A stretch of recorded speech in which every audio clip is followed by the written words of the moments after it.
Christopher Long studied at the universities of Graz, Munich, and Vienna. He received his doctoral degree at the University of Texas at Austin in 1993. He first taught at the Central European University in Prague before returning to UT Austin. Trained as a cultural historian, Professor Long's scholarly approach draws from cultural and intellectual history as well as social history and cultural anthropology. His dissertation was a study of the Viennese architect and designer Joseph Frank. Since that time, he has written extensively on various aspects of Central European modernism. He has also published monographs on several notable Central European emigre architects and designers in the United States. We're here today to talk about his latest, one on the great German poster designer, Lucian Bernhard. Welcome. Very, very happy to be here. So allow me just to read out, it was an insert in this beautiful book that Kant's publishers in Prague published for you, I guess, with you. Yeah, with and for, yeah, that's correct. So it's just a brief description of Bernhard. He lived from 1883 to 1972, was one of the great originators of modern graphic design. In a career spanning nearly 5 decades in Berlin and New York, Bernhard laid the basis for a new language of form and communication. That's a pretty big claim. That's a pretty big claim. So what was that new language of form? Yeah. So what Bernhard did was to change the way in which one communicates visually in 2 dimensions. So prior to that time, an advertisement, for example, would have been a complicated image and a lot of text. And what Bernhard does is to reduce the amount of text, sometimes down to almost a single word, and he reduces the image down to something that's at its bare minimum. Most famously, he made a poster for a match company in Berlin called Priester. And the Priester Match Company ad, in its finer version, because there were various iterations of that poster, simply showed 2 very, very simply drawn matches. That's it, nothing else, and the name of the company, Priester, nothing else. Mm-hmm. That incredible simplicity, that amazing gesture of how it's possible to say something visually with the absolute minimum means was his invention, and his invention essentially alone. So when you say that his brilliant posters, advertisements, book designs, and typefaces forged the very look of the 20th century, that's what you're talking about? That's what I'm talking about. When we see an advertisement now in any major city in the world and you see a billboard, and the billboard is just something very simple, very little text, usually a slogan, but very often just simply a brand, Mercedes, and it shows a Mercedes, or an airline, an airplane, or somebody looking very elegant. That's the language of our time. That is the visual language of our time. But very few things are made to stand for an entire narrative, an entire understanding of what's going on. And it's that radical reduction, that taking of what had been before that time, much more of a visual narrative, and reducing it down to something that simply signifies what that narrative is what Bernhard achieved. Yeah, you know what I'm put in mind of are those those famous Volkswagen ads that came out in the 60s. Yeah. A lot of kind of blank space, just the car and just one word often, or just 2 words. They even came up with a slogan a little bit later, Fahrvergnügen, the joy of driving. That was it. That's all that they had to say.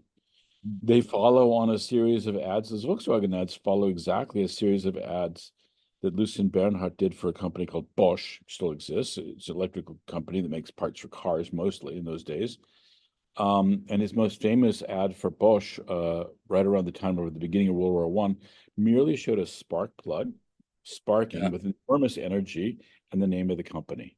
That was the entire advertisement.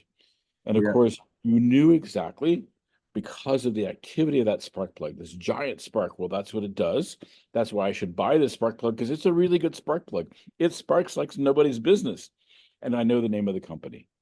And there is an absolute genius in doing that. If you see what his contemporaries are doing, they're all headed in that direction. But still beholden to older conventions of form and language, so that really radical reductiveness that Bernhard shows is nowhere else present until a little later. He's the one who basically goes ahead of everyone else.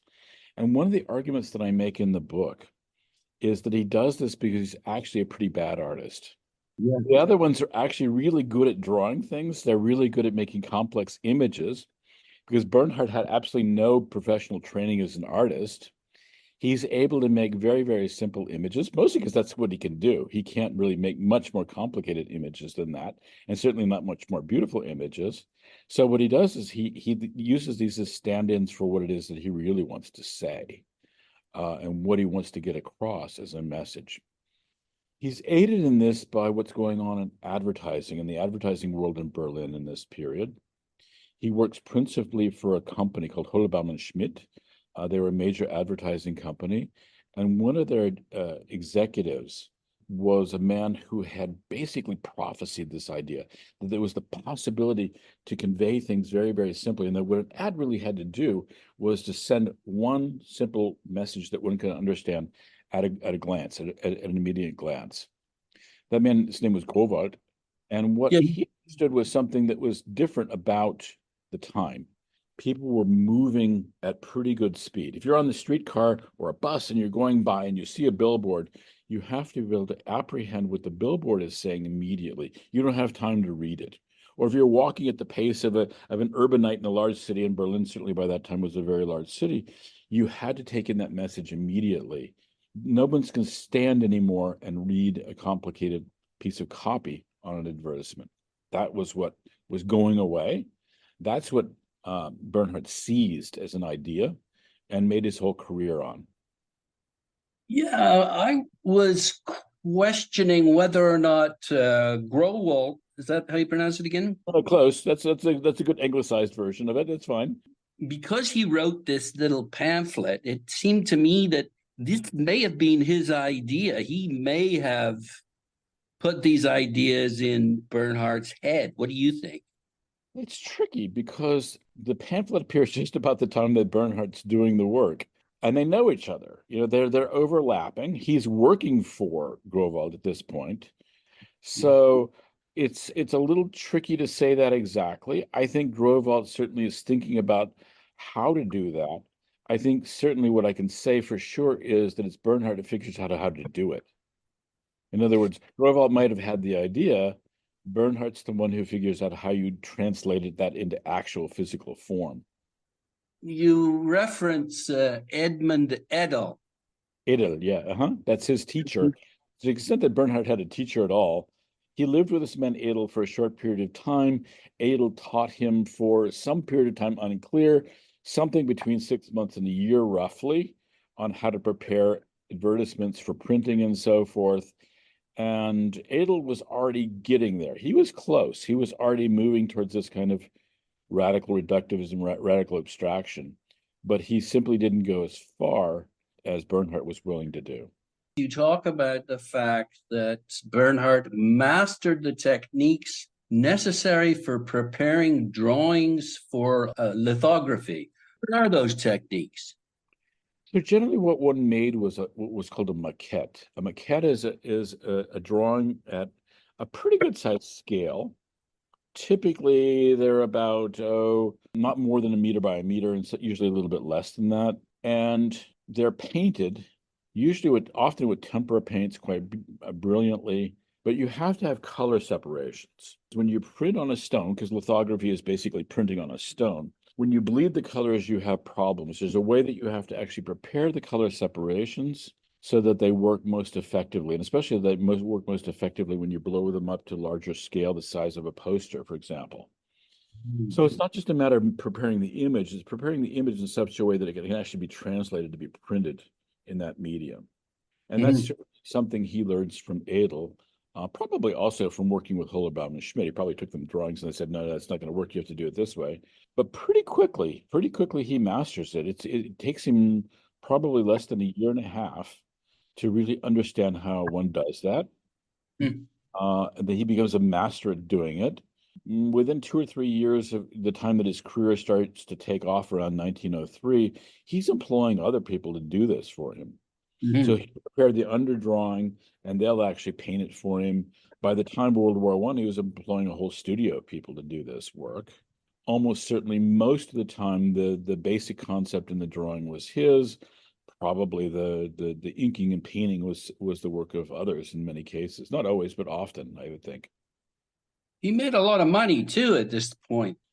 He was able to buy a very, very large, nice villa in Dahlem, which was one of the nicest districts of Berlin, leafy, lovely district of the upper end of the middle class, upper middle class, really.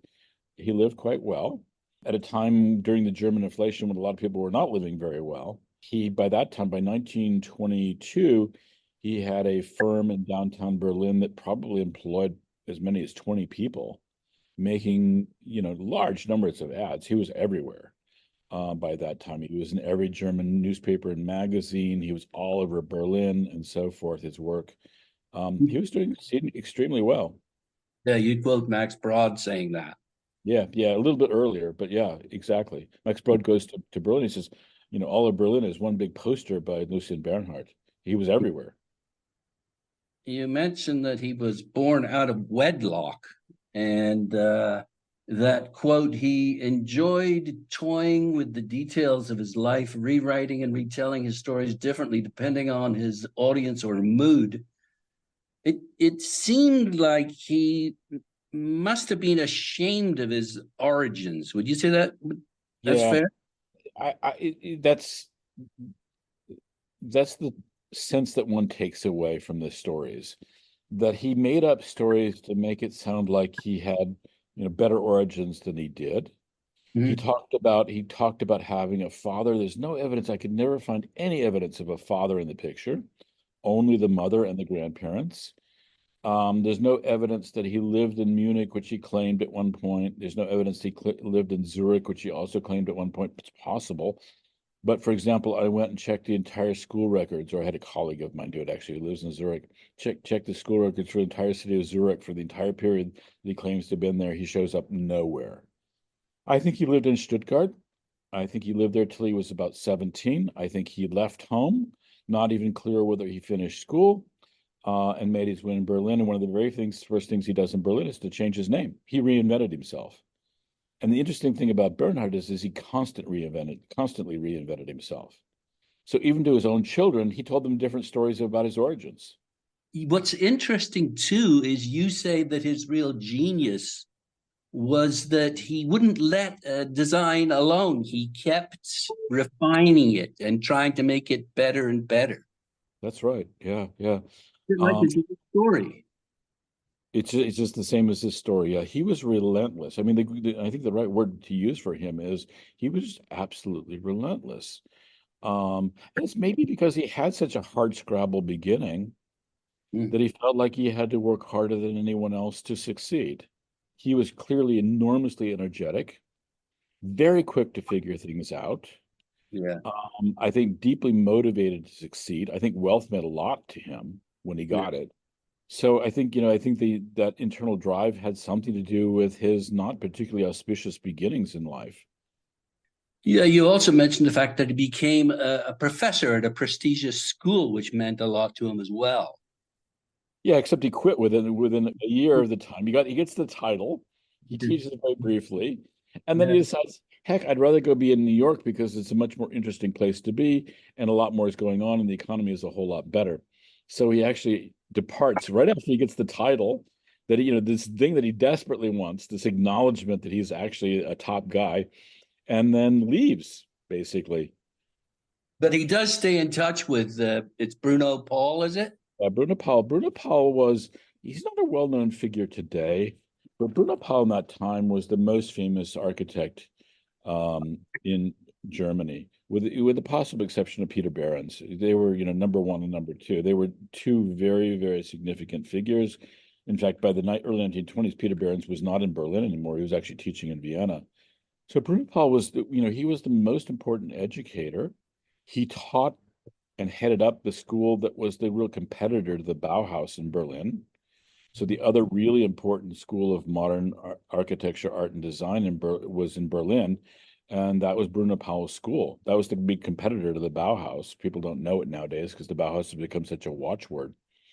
But Yep. Bruno Pau was a really, really important guy, and the school where he taught, which is a funny long title, but it basically means the School of the Museum of Applied Arts, was a significant figure in his time. And the fact that Bernhard got that position was a real capstone in his career. It says something about Bernhard's personality that he was willing to cash that in almost immediately.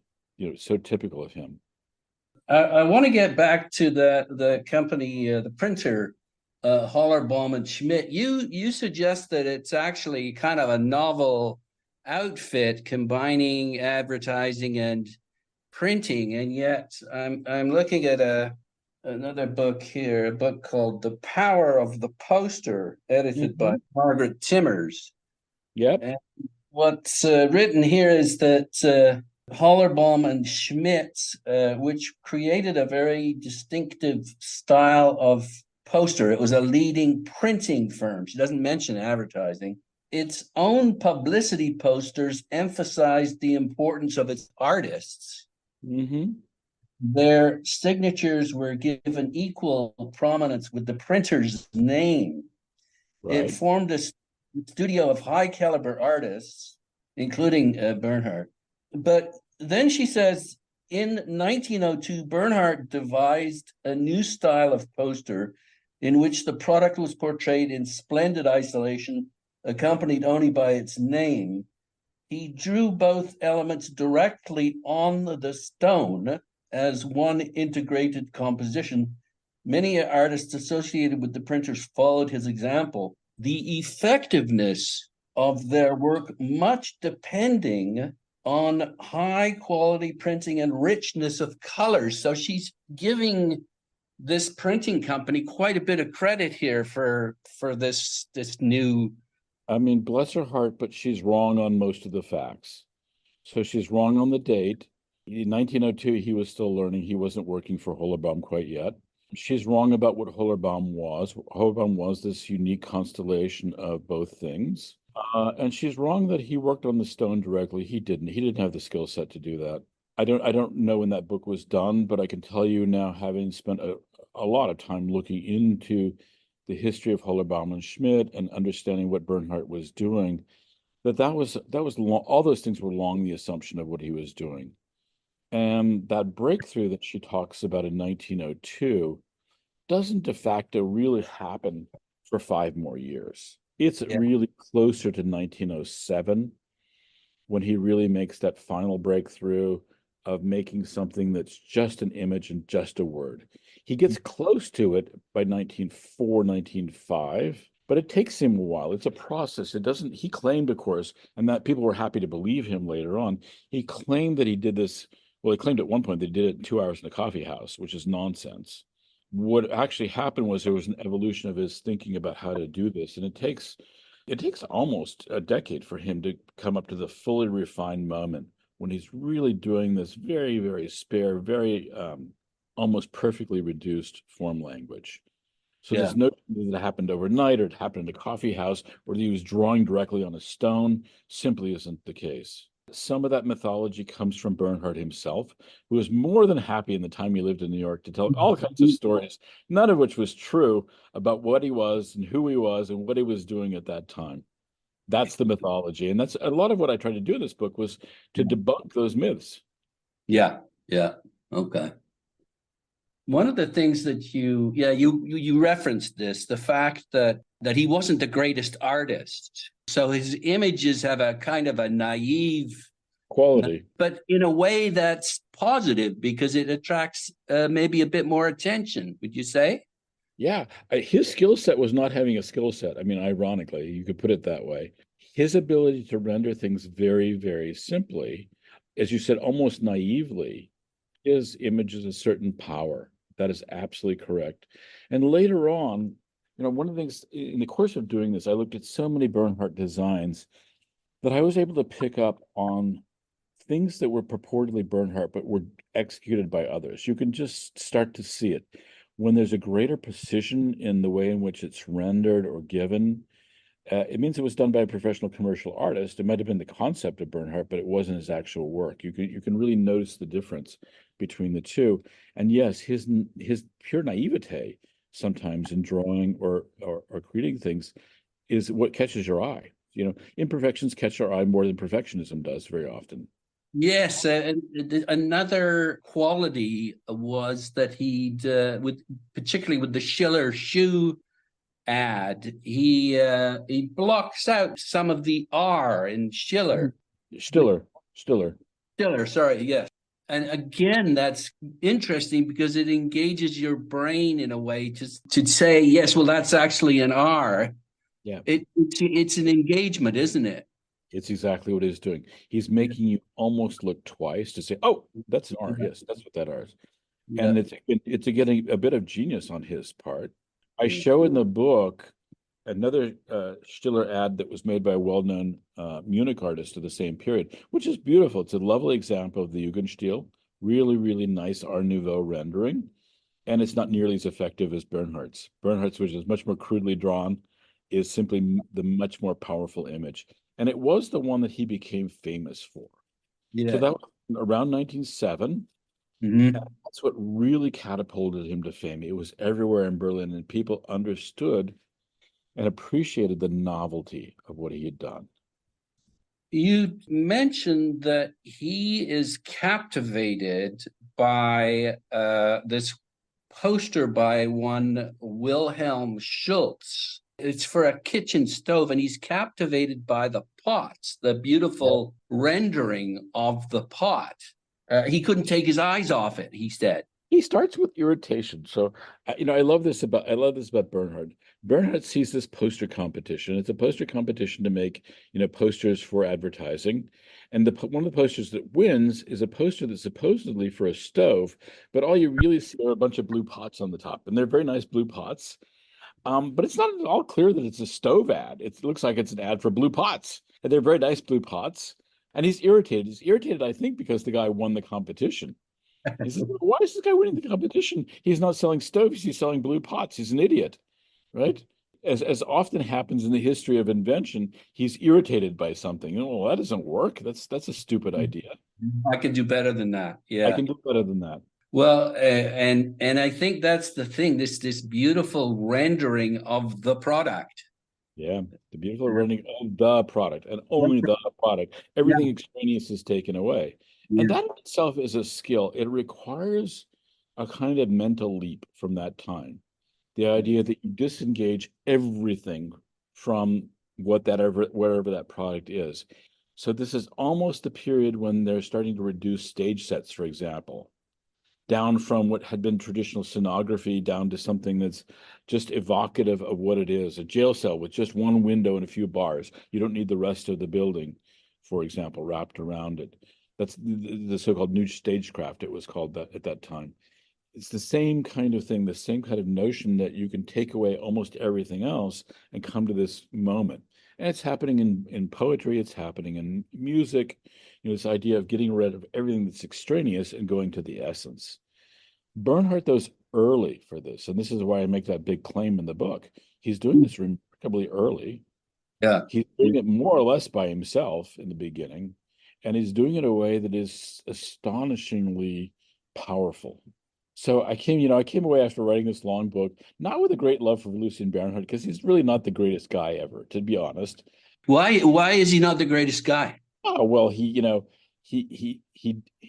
divorced one wife, claiming that she had had an affair, unclear whether that was the case, married another one, abandons her, basically abandons his children, basically can't sustain any friendships for a long period of time, in later life, has a series of very young women running in and out of his apartment, spends the last 10 years of his life basically painting them from their behinds. He's not a great guy, and nobody who really seems to have known him comes away talking about, what a wonderful guy Lucian Bernhard was. Nobody says that. What they admire was his genius. Yeah, you separate the art from the artist. Yeah. You separate the art from the artist. He wasn't necessarily the greatest guy ever, but the guy was utterly brilliant. And as you know, the more I looked at the imagery, and the more I understood what he was doing. And it wasn't just creating these advertisements either. He was a major figure in typography. You know, he's also the progenitor of modern typography, or at least one of them. Yeah. An extraordinarily fertile designer. You know, his mind just kept working. Now, Christopher, isn't it in your best interest to pump him up? Yeah, you know, yes and no. You know, I would say this.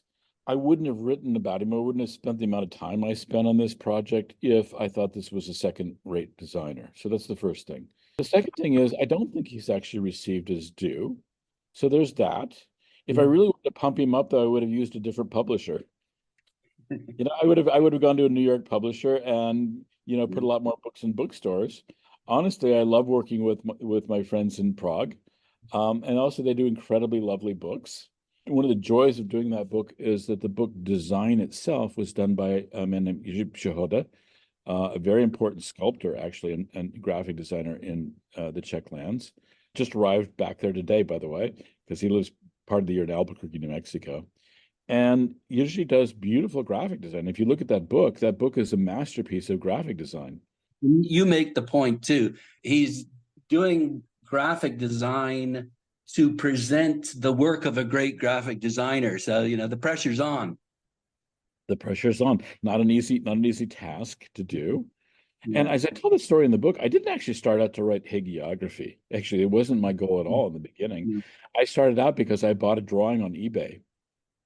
Yeah, I just love that. I love the fact that you're a collector. Let's just touch on that a little bit. Tell me about. Well, I'm not really a collector, so that's the funny thing. I buy things. You got hooked on this guy, didn't you? Yeah, well, I knew who he was. I'd heard of him before. I knew who he was. I was working on another book which I haven't finished yet, which is History of American Graphic Design. And because Bernhard becomes a fairly significant figure in the 20s and 30s in America, you know, I knew who he was and I knew about him, and also because I work a lot in Central Europe. And I was looking through eBay and saw an original drawing by Lucian Bernhard of a jail cell. Yeah. And they didn't want a lot of money for it, so I didn't figure it was 250? $250, which for original drawing from somebody who's really important in the history of 20th century, it's not very much money. And you know, you always have to be careful in places like eBay. Are you looking for a forgery or not? But nobody's going to forge anything like that for $250. You can't make the drawing for that. The signature was spot on. So I bought the thing, and the interesting thing was it's an image of a jail cell, very typical Central European jail cell, and it has the dates. I've forgotten them exactly, but sometime in April 1917. Yeah. I thought, okay, this is an interesting story. Maybe I'll just do a little blurb about why he's doing a jail cell. It took me a long time to figure out why he was in jail for those days. It's because he was AWOL from the army.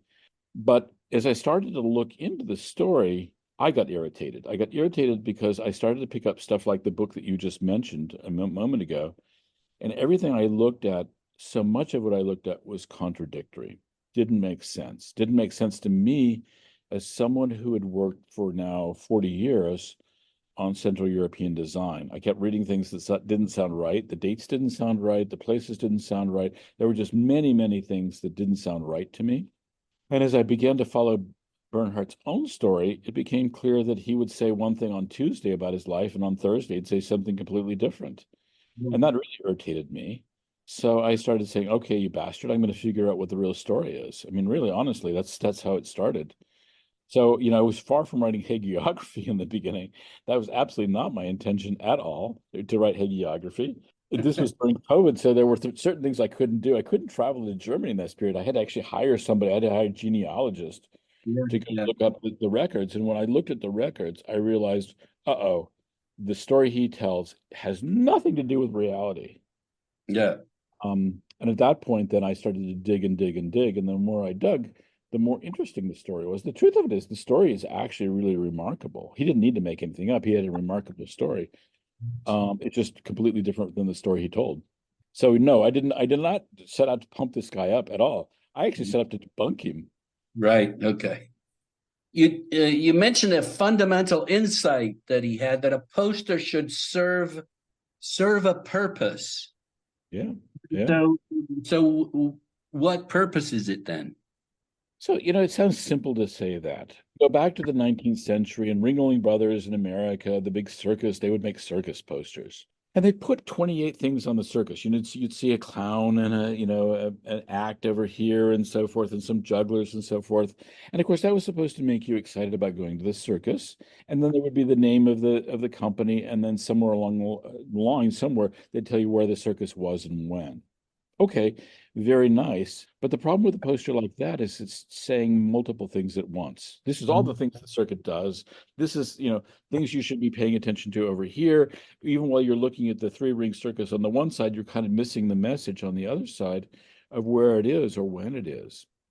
A poster should, by saying a poster should serve a purpose, he really meant that it should be a one-liner. Focus, and it should show the product in a attractive depiction. Is that it? Not even attractive, eye-catching. So if you think about it, modern advertising nowadays is almost all about one of two things, sometimes both. It's either about selling a product or sometimes a service or brand recognition, branding. It's both, but a lot of times it's one or the other mostly, right? So when, for example, Apple shows its, headphones, you're looking at headphones. You're picking up that it's Apple, but their primary purpose is not to sell you Apple at that moment as a company. Their primary purpose is to show you that product. Yeah. Whereas Emirates, for example, sells you Emirates. It doesn't really tell you a lot about, what experience you're going to get in the airplane. They do other things for that when they advertise. But all those logos on every soccer jersey, football jersey in England that says Emirates, it's about name brand recognition. But then wasn't Behrens? He was early. He was an early. Same time. He was working for AEG, which is the big electrical giant in Germany. He too is picking up on this. And the very interesting thing is I show in the book the comparison between what Bernhard is doing and what Behrens is doing. And Behrens is really very sophisticated. He's very good. The problem is that Bernhard's better. I agree. When I looked at those two light bulbs, I love the Behrens light bulb. It's really good. And then you look at the Bernhard one, and it's even better, right? I agree. And so why is it better? Couple of things. One, that particular light bulb ad only has the light bulb and the name of the company. Right. It just has other things. There's some decoration that goes with it. And Bernhard is so clever because he lays the light bulb over the name and it distorts it and forces you to read it. That's where he's so bloody clever. So in that poster, he's doing the two essential things of advertising. He's selling you the product. Hey, here's a light bulb you want. At the same time, he's giving you that name brand recognition, right? He's so good at that. He's so good at getting rid of everything else that's extraneous that if you look at the color language too, Bernhard's is very elegant. Yes. Well, I love it. I love it partly because it's on the cover of one of the greatest books that was written in the 20th century, in my opinion. That's Clive James's Cultural Amnesia. That's right. Yep, exactly right. And he's not wrong about it. It's a beautiful image. And it's elegant and lovely and wonderful. And by the way, I love Clive James too, so that's another story. But Bernhard's kind of crappy colors, there's sort of shrill colors, and the way he's doing that, it's so much more effective. It does exactly what you want an advertisement to do. It tells the story in one line very quickly and forces you to look at it. You almost can't look away. When Bernhard's really good in an advertisement, you can't look away. It sees it as your eye. That's his genius. Yeah, we should throw in what his posters are come to be known as. They're object posters, Sachplakat. Sachplakat, yeah, huh? And the principal features are what we talked about, right?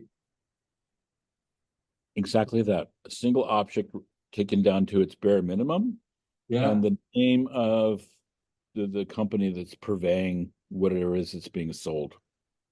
And he does this in myriad ways. He does it with a light bulb. One of my favorite ads in the book is one for a lotion for dog skin problems. It just has the name. It tells you what it does, and that's it. It's got the dog. It's got the name. It tells you, hey, this is for your mange. It's basically for mange for dogs. And you've got to sell a mange, lotion. But he does it in such a clever way. You just cannot not look at the thing, right? That's the thing, isn't it? You just want to keep those eyeballs on the thing long enough so that you register the name of the company or whatever it is that you want them to register. And this is in an age when there are no moving images for advertisements. Yeah. So, there's a whole different game when advertising goes to the radio, eventually for television and so forth. But Bernhard is the pioneer in thinking about how a two-dimensional image can communicate a message in the most basic, most immediate, and most powerful way. That's pretty extraordinary. In 1904, you mentioned that he starts designing books, and I wonder, is he using the same principles for his dust jackets and magazine covers? Not originally. Initially, he's rather more traditional as a book designer. Mm-hmm. Actually, a little bit for a few years, borrowing more from Jugendstil from Art Nouveau. And it takes him a little while. It's not till about 1910, 1911 that he starts to use that kind of imagery on the dust jackets that's really powerful, really immediate. Probably that has something to do with what the publishers wanted in that period, I would guess, or the authors. Partly it had probably to do with the book business itself, that's not exactly how books necessarily were advertised and sold. But there's one cover that I reproduce. It's for a book called The Revolution of 1912, and it has a skull and a red cap on it. And boy, if you can't figure out what that's about, that's about communism and, we're going to kill you and so forth. And by that time, he's figured it out. And he's now putting it on the cover and he's doing the same thing and it becomes incredibly powerful. But it does take him a little while. He's not quite as quick with book design. And my best guess it's because that's not what the clients wanted. Right. Okay. He's a smart businessman on top of everything else, Mm. and he's not going to give the client something that the client doesn't want. Yeah, I get that sort of feeling with his interior design in the sense that he's out to get this sort of striving for luxury, striving for It's the taste of the nouveau riche. yeah. That's who he is. He is the nouveau riche in his Mhm. own case. That is his taste. That is his clientele, overwhelmingly. Yeah, and it's not very cutting edge. The design is actually sometimes fairly painful from today's vantage point. It looks a little fustian in places, and places it's just kind of bad, honestly.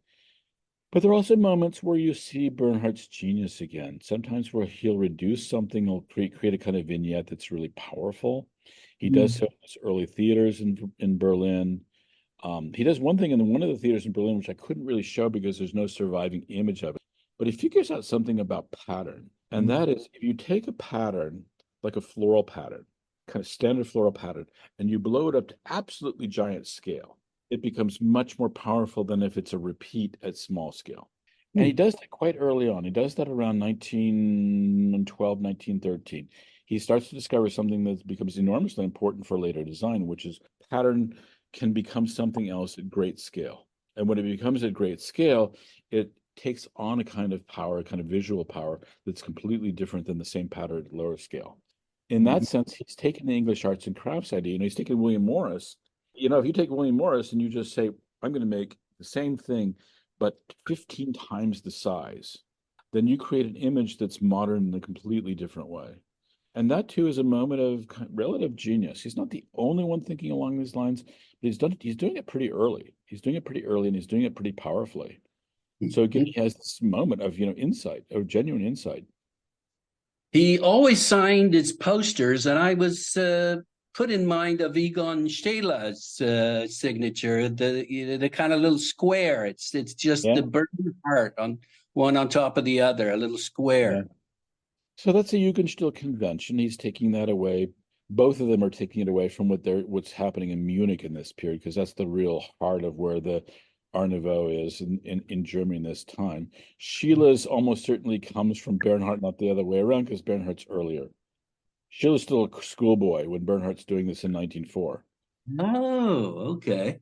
Sheila doesn't come into his own until about 1910, and by Well, that time, Bernhard's very, very famous. isn't that interesting? So it's the other way around. This speaks to you, to your point about the fact that he's not that well known, and yet, like Sheila's way more better known.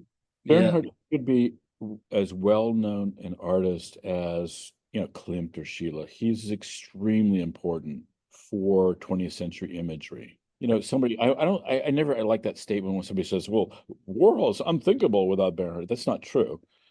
He could have gotten there as well, but what we can say is the revolution that Bernhard pushes through has a lot to do with what happens later on in pop art and other forms of image making, because it comes out of this commercial art domain. Warhol was a commercial artist. He's picking up on a language that has been partially made by people like Bernhard. Right.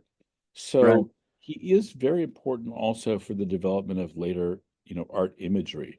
And all the way to somebody like Damien Hirst. If you think about Damien Hirst, sawing his critters in half and putting them in formaldehyde, this idea of taking the one thing that's an arresting vision, kind Mhm. of one-liner, and setting it up as an object is Yeah. a pretty extraordinary thing.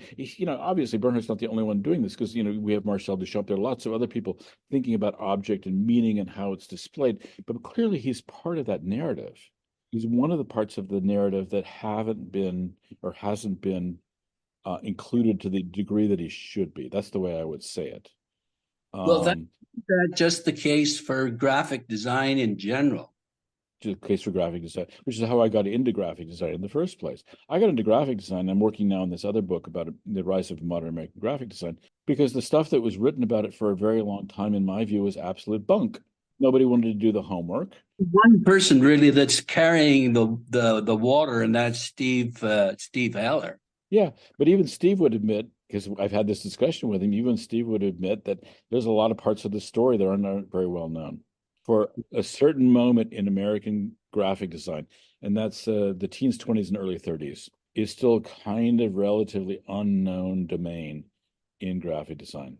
And so Steve Heller, like most people who write about these things, and he's very, very good, kind of they pause, they cough a little bit, they talk about what's going on in Europe in the same period.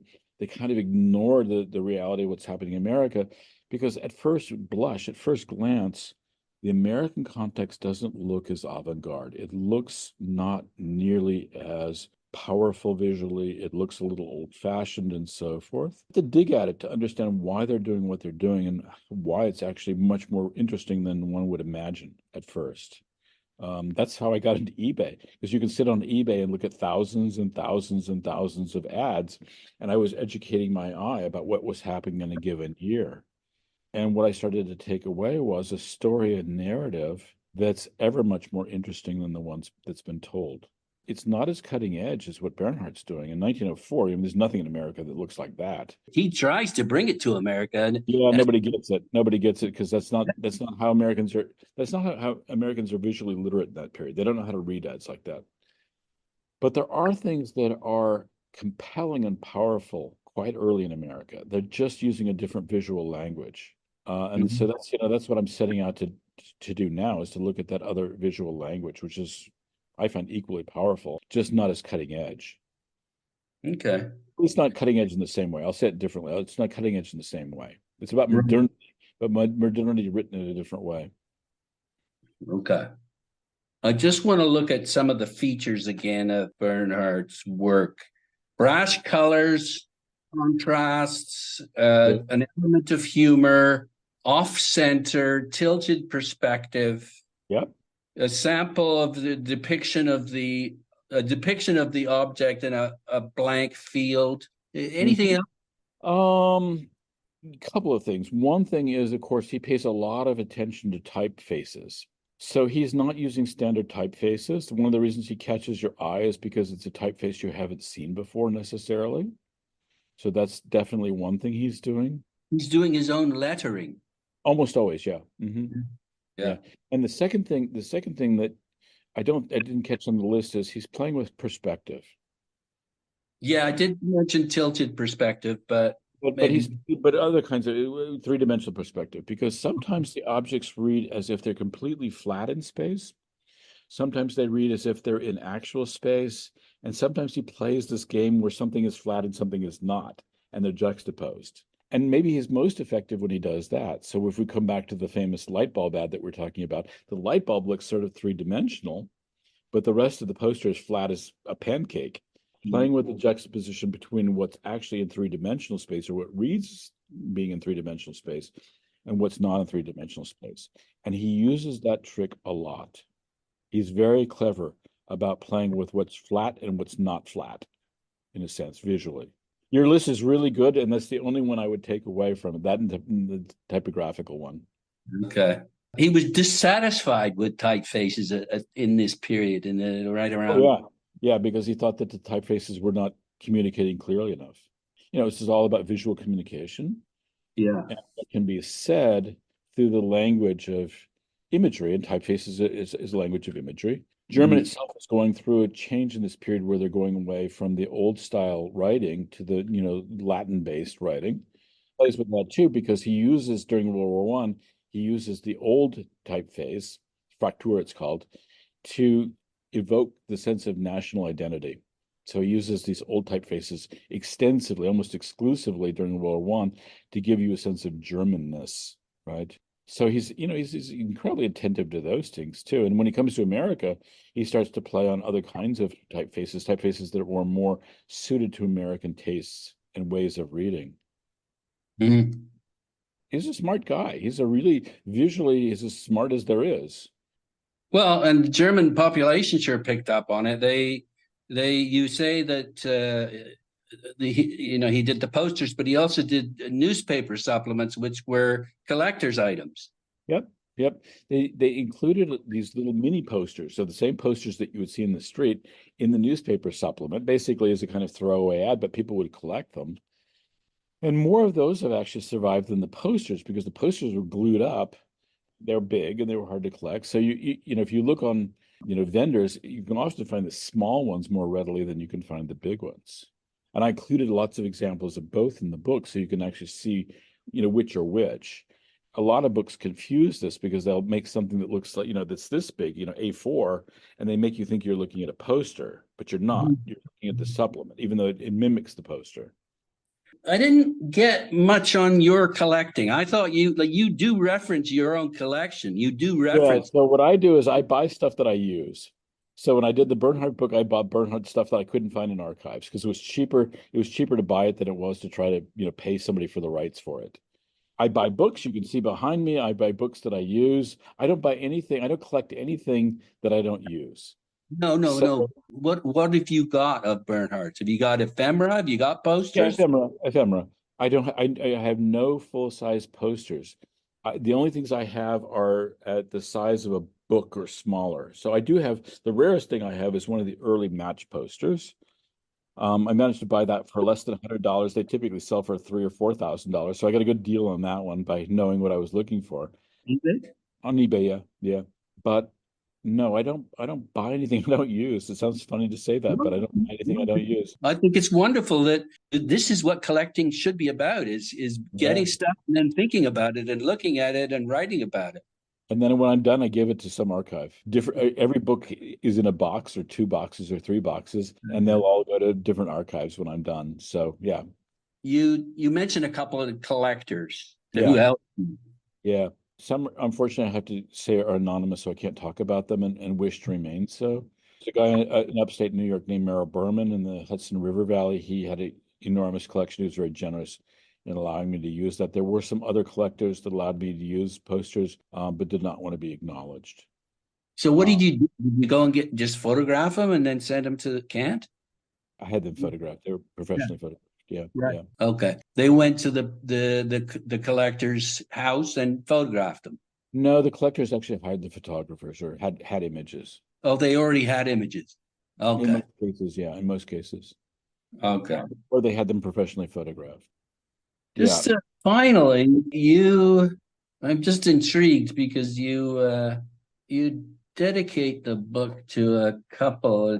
That's a simple story. So my friend Martin, it's my friend Martin Eng is his last name. He's my oldest friend. I've known him since I was 16 years old. And 2024 is the anniversary of the 50th anniversary of the year that I met him. That's why it's there. So I met him in 1974 when I was in American high school. He was an exchange student from Austria. The woman mentioned there's his wife, Veronica, who I've also known for going on now 43 years, 42 years. So yeah, old friends, it's a gift to them. They haven't even received it yet because the book's not completely released, but they're about to get it as a gift to celebrate our 50-year friendship. That's nice, right? That's beautiful. That is beautiful. Yeah. I mean, you're lucky in life if you've had a friend for 50 years. I can tell you that.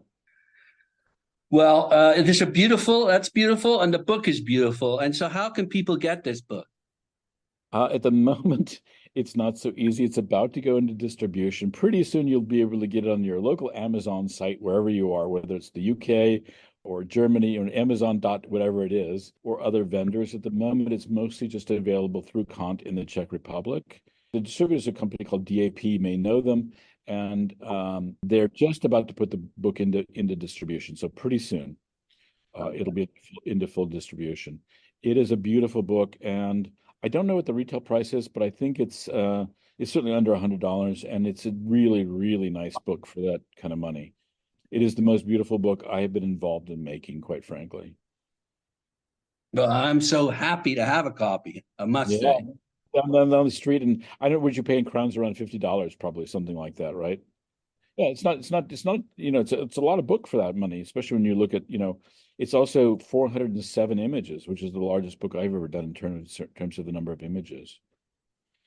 It's been a great pleasure. Christopher Long is a professor at, is it the architecture school in? I'm in the School of Architecture at the University of Texas at Austin.